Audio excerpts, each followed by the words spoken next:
नमस्कार, मैं हूँ शशि शंकर विक, आप मेरे साथ देख रहे हैं metro today live.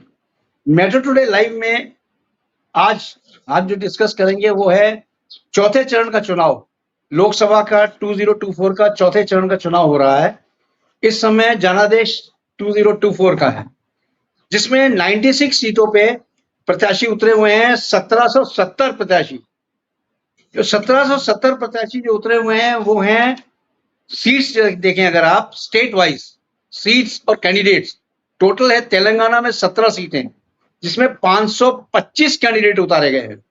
Andhra Pradesh में 25 हैं, जिसमें 454 उतारे गए कैंडिडेट्स।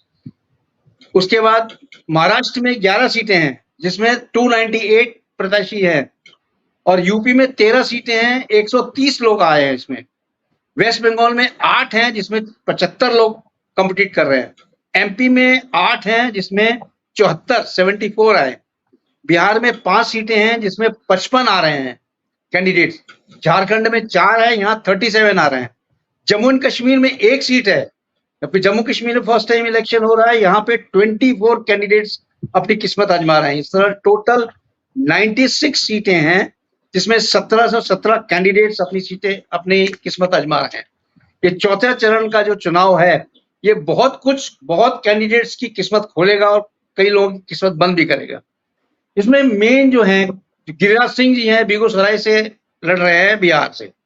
उसके बाद नित्यानंद राय जी हैं, उजियारापुरा से लड़ रहे हैं, जो बिहार से। अर्जुन मुंडे खुट्टी झारखंड से लड़ रहे हैं। अखिलेश यादव की सीट जो है फंसी हुई है कन्नौज से, यूपी से।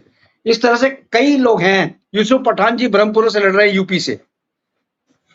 अब देखना यह है कि चौथे चरण का चुनाव कहां तक जाता है। इस समय तक जो पोलिंग में हमारे पास जो डाटा आए हैं, वो टोटल 65 to 66% पोलिंग हुई है। पोलिंग अच्छी हो रही है, लेकिन सबसे ज्यादा इस समय पोलिंग में रुझान आ रहा है वेस्ट बंगाल से। महाराष्ट्र में तो निरस्ता नहीं दिखाई दे रही है। कल्याण जी हमारे साथ जुड़े हुए हैं, जो कि कांग्रेस के प्रवक्ता हैं जयपुर से, और मंडल अध्यक्ष भी हैं कांग्रेस के। तो कल्याण जी, आपका बहुत बहुत स्वागत है। आप कुछ प्रकाश डालें सर कि चौथे फेज की जो पोलिंग है, ये किस तरह से अफेक्ट कर रही है और ये परसेंटेज क्या जाने की उम्मीद है। कल्याण जी।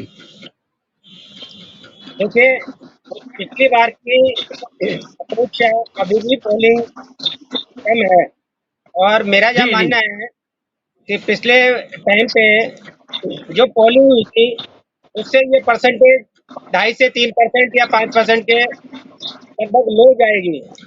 और पिछले जो तीन फेज में जो परसेंटेज हुई है, ये भी उसी की तरह है। इसमें भी लोगों का रुझान कम है और लोग बात कम वोटिंग कर रहे हैं। वेस्ट बंगाल और झारखंड एक ऐसा स्टेट है जहाँ पर की पोलिंग कह सकते हैं।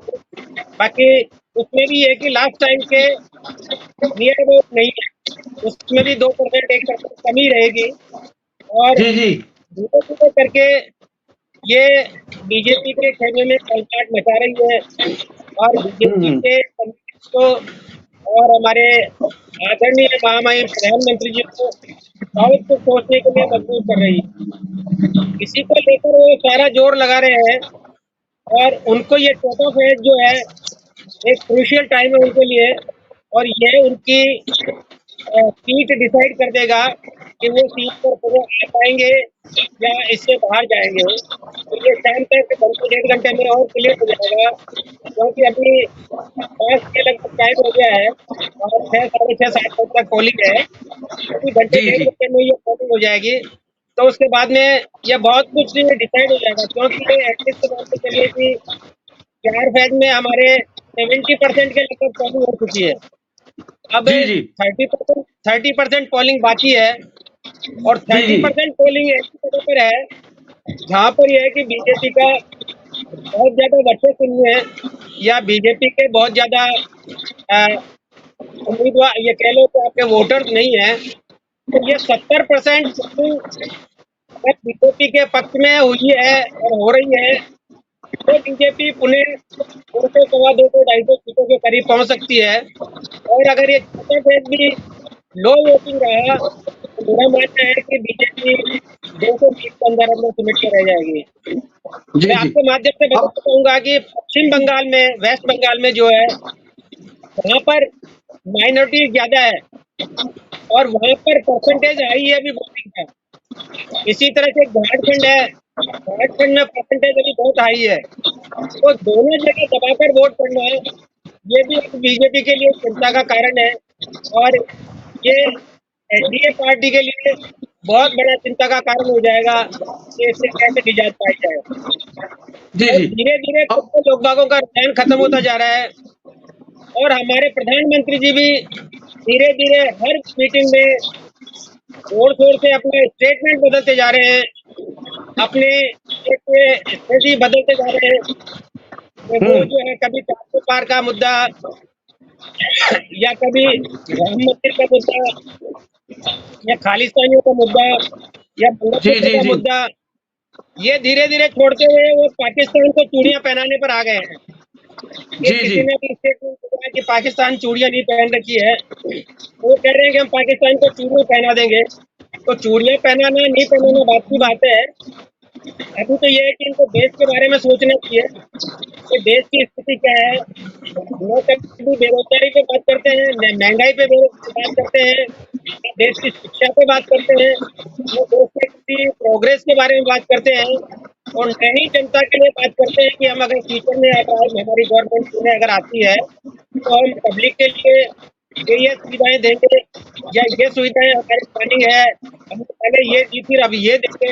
ऐसा कभी से भी उनका कोई स्टेटमेंट नहीं है। वो सिर्फ ये है कि घिसे पिटे पुराने जुमलों पे चलते हैं और उन्हीं को ले लेकर विपक्ष को बदनाम करने की कोशिश की जा रही है और विपक्ष को आड़े हाथों लिया जा रहा है। और हमारा जो मीडिया है, दोनों स्तंभ जो है, इतनी धीरे धीरे करके एक नीरस वही पुरानी मुद्दे चलाए जा रहे हैं। उसमें एक बहुत बड़ा मोदी जी का कारवा चला जा रहा है, मालाएं पड़ी हुई है, ऊपर से फूल बरस रहे हैं। तो ये एक राजा महाराजा वाला ट्रेडिशन ये है कि एक जो प्रोफेशन होता है ना, वो चलाया जा रहा है और इससे पब्लिक को कोई मतलब नहीं है। पब्लिक धीरे धीरे इनसे ऊब चुकी है। तो मेरा तो कहना यही है कि मोदी जी एक आडम्बर करना बंद करें और मोदी जी पब्लिक को ये बताए कि हमारी अगर गवर्नमेंट आती है और हम तीसरी बार अगर चुने जाते हैं तो हम आपके लिए ये काम करेंगे, या हमारा ये विजन है या हमारी ये स्ट्रेटजी है कि हम क्या चाहते हैं, किस तरह से चाहते हैं, कैसे देश की तरक्की होगी। तो देश की जी तरक्की और शिक्षा के बारे में, बेरोजगारी के बारे में, महंगाई के बारे में जो मुद्दे हैं, उनके बिल्कुल भटके हुए हैं ये, उन पे कोई बात नहीं जी करता है। तो उनके जी। बारे में कल्याण कभी जी। कोई चर्चा करता है? जी ठीक ठीक ठीक जी जी ठीक। कल्याण जी, अभी जी इंडिया का एक पार्ट है आम आदमी पार्टी। आम आदमी पार्टी जी में जो केजरीवाल साहब हैं, वो अभी पेरोल पे छूटे हुए हैं जेल से। और आम जी आदमी की पार्टी के जो मिस्टर केजरीवाल साहब हैं, इन्होंने कल जी एक ट्रम्प कार्ड खेला है। वो ट्रम्प कार्ड ये है कि उधर मोदी साहब मोदी की गारंटी दे रहे हैं, तो केजरीवाल साहब ने अपनी 10 गारंटियां निकाल दी हैं और 10 जी गारंटी ऐसी है कि सब ही मतलब बहुत नॉमिनल गारंटी हैं, जैसे शिक्षा की, रोजगार की या महंगाई को कंट्रोल करने की सारी गारंटियां जो हैं नॉमिनल गारंटीज हैं। ये गारंटीज तो हो जाएंगी पूरी। अब केजरीवाल साहब से एक सवाल किसी ने पूछा कि अगर मान लीजिए इंडिया जीतती है गठबंधन, तो आप ये जी सारी गारंटियां वहां पूरी करेंगे? तो केजरीवाल साहब का स्पष्ट जवाब था कि हम ये केजरीवाल साहब की गारंटी है, केजरीवाल साहब बाहर से पूरी करें, कहीं से पूरी करें, करके देंगे गारंटी। इसका मतलब यह है कि उनको बहुत उम्मीद थी या है कि इंडिया गठबंधन लीड करेगा, और इंडिया गठबंधन जो लीड करेगा तो सीएम का चेहरा भी इनको बनाया जाएगा। हालांकि ये डिनाई कर रहे हैं, लेकिन एक पीछे से बैकअप ये आ रहा है कि ये हो सकता है सीएम का चेहरा नेक्स्ट, पीएम का चेहरा, सॉरी, पीएम का चेहरा नेक्स्ट ये अपने को प्रोजेक्ट करें। ये सारा कवायद उसी पे चल रही है।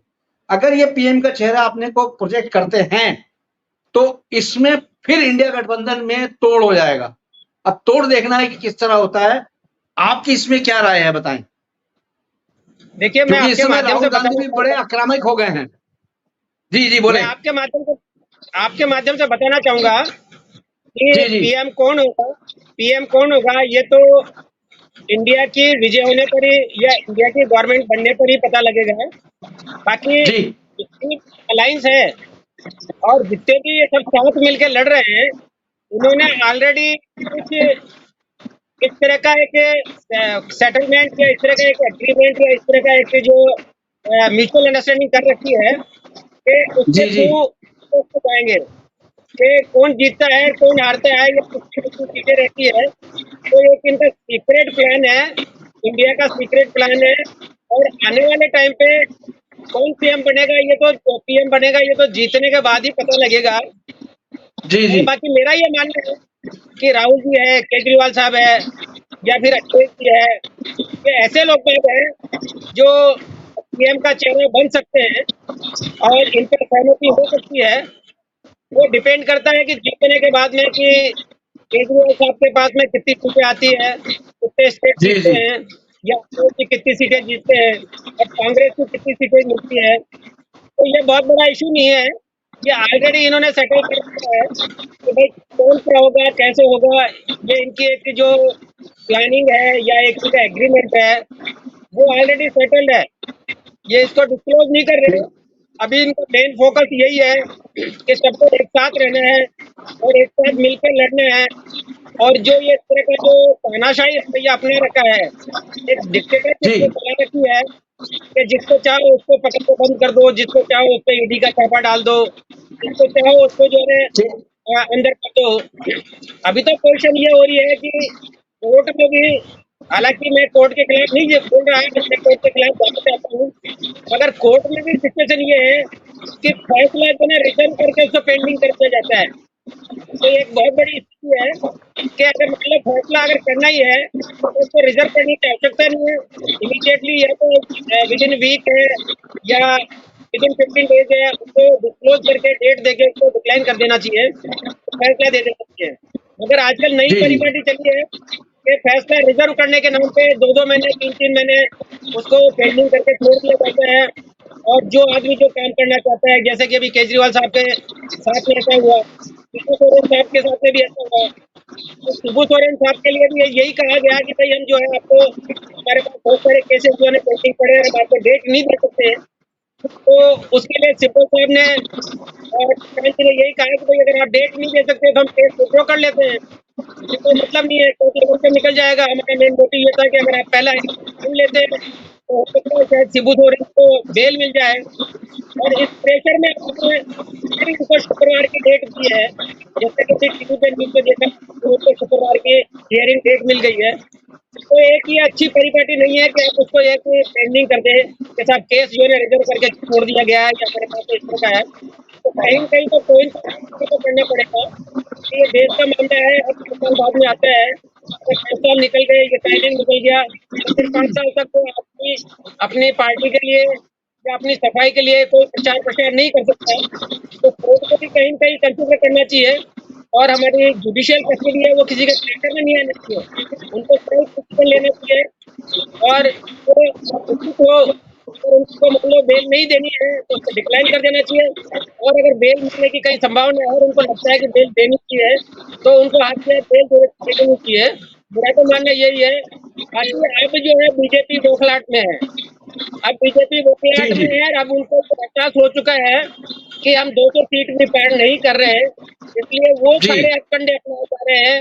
साम दाम दंड भेद जिसे कहते हैं कि एवरीथिंग पॉसिबल 11 वार वाली स्थितियां हो गई है अब कि जी जी युद्ध में या जंग में सब कुछ संभव है, उसमें प्रेम भी है, ठीक- लड़ाई भी है, धोखा भी है, और वही पॉलिसियां अब अपनाई जा रही है। बाकी जी इसके जी पैसा पे मैं तो कुछ कहना चाहूंगा कि पब्लिक के हित में जो हो या पब्लिक के हित में क्या करना चाहती है पार्टियां, वो पब्लिक के सामने बताएं और अपने मंच पे घोषणाएं करें कि पब्लिक को ये बताएं कि हम आपके लिए ये करेंगे, न कि एक दूसरे की बुराइयां करें। बुराइयां करने के जी लिए कल और पनिश करने के लिए आगे पूरे 5 साल पड़े हैं। 5 साल में गुनहगार को आप सजा दे सकते हो, 5 साल में गुनहगार को आप पकड़ सकते हो, पब्लिक को बता सकते हो। बाकी अभी आपको जो है ना इलेक्शन है, अभी आप अखाड़े में खड़े हो, और अखाड़े में खड़े होकर अगर आप अपनी शक्ति नहीं दिखाओगे या आपका जो पब्लिक को जो चीजें हैं कि भाई हम ये करेंगे, शिक्षा के लिए हम ये करने जा रहे हैं और पब्लिक के लिए ये करने जा रहे हैं, 5 किलो राशन से कुछ नहीं होता। आप शिक्षा फ्री कर दीजिए, 5 किलो राशन बंद कर दीजिए, तो जो शिक्षित आदमी होगा, शिक्षित आदमी होगा, वो 5 किलो राशन अपने आप अवेलेबल करवा लेगा, वो 10 किलो राशन कल्याण कहीं जी, से भी जुगाड़ कर लेगा। जी कल्याण जी, जी कल्याण जी, बीजेपी का एक स्टेटमेंट आया था अपने मिस्टर नरेंद्र मोदी जी का। इन्होंने एक अपने इंटरनल लॉज बनाए थे जो कि अब एक्सटर्नल भी हो चुके हैं, पब्लिकली भी हो चुके हैं, कि 75 साल के बाद हम उसको रिटायर कर देंगे। जो 75 साल का एज का हो जाएगा उसको हम रिटायर कर देंगे। इन्होंने सबसे पहले मिस्टर अडवाणी जी को रिटायर किया, उसके बाद कई लोग आए रिटायर में। अब रिटायरमेंट का टाइम आया है मिस्टर नरेंद्र मोदी जी का। ये भी 75 के होने वाले हैं, लगभग कुछ दिनों के बाद हो जाएंगे। तो अब ये इम्प्लीमेंट मिस्टर मोदी पे होगा कि नहीं होगा, इसकी कवायद चल रही है। क्योंकि मिस्टर केजरीवाल साहब ने जब प्रेस कॉन्फ्रेंस किया था तो सबसे पहला अटैक इसी पे किया था कि मिस्टर मोदी 75 इयर्स के होने वाले हैं, वो कुछ दिनों के बाद रिटायर हो जाएंगे और ये जो मोदी की गारंटी है, मोदी की गारंटी नहीं रहेगी, क्योंकि मिस्टर अमित शाह को ये अपना सक्सेसर बना के जाएंगे एज अ प्राइम मिनिस्टर। अब ये देखना ये है कि इस बीच में क्या कवायद हो रही है। क्यों? क्योंकि ये जो पॉइंट्स मिस्टर केजरीवाल साहब ने हाइलाइट्स किए थे अपने प्रेस कॉन्फ्रेंस में, वो जो एक कोने में माइक्रो इंटीरियर्स में ये जो बातें गई हैं, वहां के लोगों का ब्रेन वॉश हो गया है। क्योंकि मोदी की गारंटी लगता है इस पे थोड़ी सी कम हो रही है, क्योंकि जो हाई परसेंटेज जा रहा है वो टुवर्ड्स इंडिया जा रहा है, नॉट टुवर्ड्स एनडीए जा रहा है। ये अपना आंकड़ा बराबर बराबर ये है कि किस तरफ ये इंक्लाइंड होता है। क्यों? क्योंकि मिस्टर केजरीवाल साहब बहुत आक्रामक हैं और हो सकता है, ये कहते नहीं है कि हवा का रुख मोड़ने वाला इंसान है, किसी भी तरफ ये रुख मोड़ सकता है। क्योंकि मिस्टर केजरीवाल साहब के जितने भी भाषण होते हैं, सब होते हैं पोलाइटली और सिंपैथेटिकली, प्लस एकदम से इमोशनल कार्ड खेलते हैं ये। और इमोशनल कार्ड से क्या होता है, कोई भी इंसान इनकी तरफ मुड़ जाता है। इसके बारे में क्या आपका ख्याल है देखिए, कल्याण जी? ये जो है मोदी जी की चालाकी कह लो या मोदी जी की इंटेलिजेंसी कह लो, कि जब 2014 में जब ये मोदी जी आए थे, बीजेपी गवर्नमेंट आई थी, जी तब जी जी इनको तो सीनियर नेता जो थे अडवाणी जी थे, जी जी मुरली मनोहर जोशी थे, तो वो सीनियर नेता को निपटाने के लिए इन्होंने एक अपनी चाल चली, अपने लोगों को बुलाया और अपने लोगों को बुलाकर उन लोगों को ये कहकर रिटायर कर दिया कि हम आने वाले टाइम पे 75% से ऊपर वाले को हम संरक्षक मानेंगे या हमारा वो गार्जियन होगा, वो हमारे को गाइडेड करेगा, वो हमारे इसमें इन्वॉल्व नहीं होगा पार्टी पॉलिटिक्स में, हम उसको सलाह लेंगे, रेस्पेक्ट देंगे, सब कुछ करेंगे। तो वही पोजीशन जो है मोदी जी के साथ में होने जा रही है, क्योंकि उस वक्त मोदी जी 2014 में मोदी जी 75 के नहीं थे, उस वक्त 65 या 62 के आसपास रहे होंगे। तब इनको ये जी जी उम्मीद नहीं थी कि मेरे को कभी तीसरा कार्यकाल देखने का या तीसरी बार प्रधानमंत्री बनने का भी मौका मिलेगा, तो उनको ये उम्मीद नहीं थी। और इन्होंने ये इसीलिए इसको निपटाने के लिए या इनको बाहर करने के लिए, क्योंकि अगर ये सीनियर रहेंगे तो दबाव रहेगा, उनसे पूछ के काम करना पड़ेगा, मनमर्जी नहीं कर पाएंगे, इसलिए धीरे धीरे करके इन्होंने पहले अडवाणी जी को निपटाया, फिर उसके बाद में मुरली मनोहर जोशी जी को निपटाया और ये खुद प्रधानमंत्री की पोस्ट में बराबर बनते चले गए। अब ये नंबर इनका आ गया, तो भाई अब ये 75 के होने जा रहे हैं और इन्हीं के थ्रू नियम बनाया गया था कि 75 से ऊपर वाला आदमी प्रधानमंत्री की पोस्ट के लायक नहीं है, वो रिटायर कर देंगे। तो अब इसको ये फिर ये जुमला करार दे रहे हैं, जैसा कि अभी हमारे अमित शाह जी ने कहा कि मोदी जी प्रधानमंत्री बने रहेंगे और मोदी जी 2029 तक प्रधानमंत्री बने रहेंगे। तो ये 2029 के बाद में भी अगर इनको मौका मिलेगा तो ये नहीं छोड़ेंगे। इसी तरह से इन्होंने धीरे धीरे करके अपने ही लोगों को निपटाना चालू कर दिया। राजस्थान जी में जी सीएम की दावेदार जो थी वसुंधरा, उसको निपटाया, उधर शिवराज जी को निपटाया, जिसके बलबूते पे ये कि वहां पर गवर्नमेंट बनी, यहाँ पर राजस्थान में गवर्नमेंट बनी, इन दोनों को निपटा दिया। और अब बिल्कुल ये स्टेट सही बात है कि अब योगी जी इसकी आंखों में खटकने लगे हैं, क्योंकि योगी जी के प्रति लोगों का रुझान है और योगी जी की बात बड़ी ध्यान से सुन रहे हैं बात, तो ये धीरे धीरे करके योगी जी को भी निपटाएंगे, क्योंकि मोदी जी की फितरत या मोदी जी की सोच एक ऐसी सोच है जो एकला चलो वाली राह पर है, ये अकेले चलते रहो, किसी को साथ मत लो। आपने देखा होगा कि जितने भी इनके प्रोग्राम्स होते हैं उसमें फोटो फ्रेम में भी किसी को नहीं आने देते, ये खुद आगे हम्म। रहते हैं, उनके पीछे हरदली चलते रहते हैं। उसमें अमित शाह जी भी हो सकते हैं, राजनाथ जी भी हो सकते हैं, योगी जी भी हो सकते हैं, और हमारे फाइनेंस मिनिस्टर भी हो सकते हैं, सीतारमण जी, जी जी या इस तरह और कोई मंत्री हो सकते हैं। तो लिमिटेड लोगों को, उसमें भी लिमिटेड लोगों को उन्होंने एक दायरा दे रखा है और एक डिस्टेंस दे रखा है कि मेरे से कम भी तो आप 10 फीट की दूरी बना के रखेंगे और 10 फीट की दूरी में रहेंगे।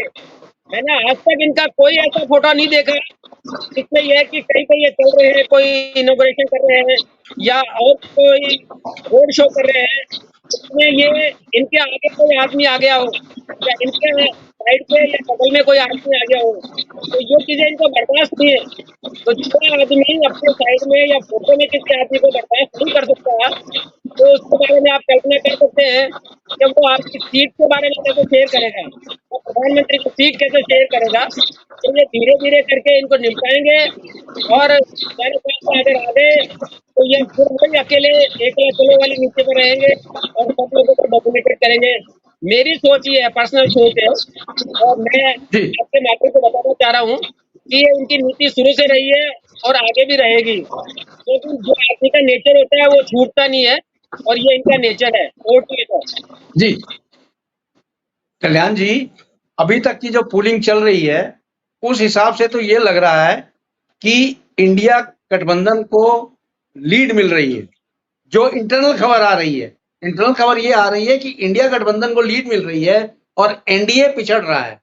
अगर एनडीए बिल्कुल इन राज्यों में पिछड़ जाता है तो इसके पास आगे निकलने का कोई विकल्प नहीं लगता है, क्योंकि मेरे को ये लगता है कि ये जो चौथा चरण का चुनाव हो रहा है ये बहुत लोगों के भाग का फैसला करेगा, प्लस एनडीए और इंडिया गठबंधन का भी फैसला करेगा।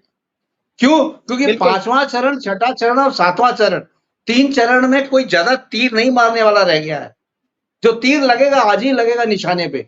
बाकी जो 3 चरण है वो तो केवल एक फॉर्मेलिटीज कह लीजिए, उतना ज्यादा सीटें भी नहीं बचेंगी जिन पे ये चुनाव होने वाले हैं। लेकिन जो बेसिकली है वो आज का है। आज की परसेंटेज बहुत हाई जा रही है और परसेंटेज हाई जाने का मतलब ये है कि इंडिया गठबंधन की तरफ लोगों का रुझान है। मुझे तो ये लगता है, जहां तक अपना आंकलन है, एज अ चौथा स्तंभ मैं कह सकता हूं कि ये सारा कुछ जो वोटर्स को मोड़ने का काम किया गया है वो मिस्टर केजरीवाल के थ्रू ही किया गया है। क्योंकि मिस्टर केजरीवाल साहब ने जो अपनी प्रेस कॉन्फ्रेंस की थी, उन्होंने आते ही धज्जियां उड़ा दी थी। और ये भी आज के स्टेटमेंट हैं मिस्टर राहुल गांधी के कि बब्बर शेर एक पहले हुआ करता था, आज बब्बर शेर कई हैं, हजारों बब्बर शेर हैं, और एक बब्बर शेर से लड़ने के लिए हजारों बब्बर शेर उनके ऊपर टूट पड़ेंगे और बब्बर शेर कहां गया वो पता ही नहीं चलेगा। ये स्टेटमेंट राहुल गांधी जी का। जी बिल्कुल जी जी मैं आपकी बात से बिल्कुल सहमत हूँ कि हाँ आज बोलिए। बब्बर शेर काफी हो गए हैं। पहले एक सेंटिमेंटल करो या इमोशनल एक इनके पास कार्ड था, राम मंदिर वाला। राम जी मंदिर जी के कार्ड को इन्होंने 2 बार उसको भुना लिया है और 2 बार लोगों ने इस पे विश्वास कर लिया। अब राम मंदिर बन गया और राम मंदिर की हकीकत भी लोगों को मीडिया के माध्यम से या इलेक्ट्रॉनिक मीडिया के माध्यम से या फेसबुक के माध्यम से या व्हाट्सएप के माध्यम से धीरे धीरे करके पता चलने लग गई कि राम मंदिर कैसे बनाया, किसने बनाया, कितना पैसा लगा और इसमें क्या क्या घपले हुए। तो ये चीजें अब इतना मायना नहीं रखती, इतना कि अब ये है कि रोजगार और मेहनत मायना रख रही है। मुद्दे तो बेसिकली अब लोगों के समझ में ये आने लगते हैं कि के बिना आदमी बेकार है। अगर वो शिक्षित होगा तो रोजगार भी मिलेगा, भले ही से वो प्राइवेट सेक्टर में जाए, चाहे से गवर्नमेंट सेक्टर में जाए या किसी अन्य सेक्टर में जाए, शिक्षित होना उसके लिए बहुत आवश्यक है। क्योंकि अगर वो जी शिक्षित नहीं है तो वो लेबर रहेगा, लेबर आदमी सवाल पूछने के लिए जी काबिल नहीं होता है। तो इनकी मोनोपोली यही है, पॉलिसी यही रही है कि बार बार स्टेटमेंट बदलना कि अब पाकिस्तान को मजा चिखा देंगे, चूड़ियां पहना देंगे, हमारे सामने ये क्या बेचता है, ये ऐसा था, इन्होंने देश को लूट लिया, देश को बर्बाद कर दिया, या नेहरू जी ने नहीं, बर्बाद कर दिया। तो ये घिसे कल्याण जी पिटे बिल्कुल नेता जो सही है। थे, कल्याण जी एक मिनट में आपको रोकूंगा, बहुत आप बिल्कुल सही कह रहे हैं, लेकिन मिस्टर अमित शाह जी ने एक स्टेटमेंट और दिया है कि पीओके जो है वो भारत का अंग रह चुका है और पीओके को हम लेके दिखाएंगे इस बार। और इस बार इन्होंने दृढ़ निश्चय कर लिया है, जीतेंगे अगर आते हैं सत्ता में तो ये पीओके को लेके दिखाएंगे, इंडिया में मर्ज करेंगे, क्योंकि इस समय जो पीओके की हालत है वो सबको पता है। पीओके वाले भी ये चाहते हैं कि कारगिल का रास्ता खोलो और हमें अपने साथ मिलाओ, ऐसा पीओके से आवाज आ रही है। यानी कि पीओके वाले भी अब चाहते हैं कि हम इंडिया के साथ मिल जाएं। इसके बारे में क्या आपकी राय है केजरीवाल? देखिए मेरा मानना ये है कि ये एक इंटरनेशनल इश्यू है, एक जी इंटरनेशनल इशू है और इसको बहुत इजी में नहीं लेना चाहिए, क्योंकि पीओके को लेना एक इंटरनेशनल नियमों का उल्लंघन करना है। तो इसके लिए बहुत प्रयास करने पड़ेंगे, बहुत सारे सर, नियमों में सर एक एक करना एक पड़ेगा। बार एक मिनट में आपको रोको। अगर पाकिस्तान इंडिया पे हमला करता है तो वो इंटरनेशनल इशू नहीं है, अगर हमने पीओके बिल्कुल मांग लिया तो वो इंटरनेशनल इशू हो गया।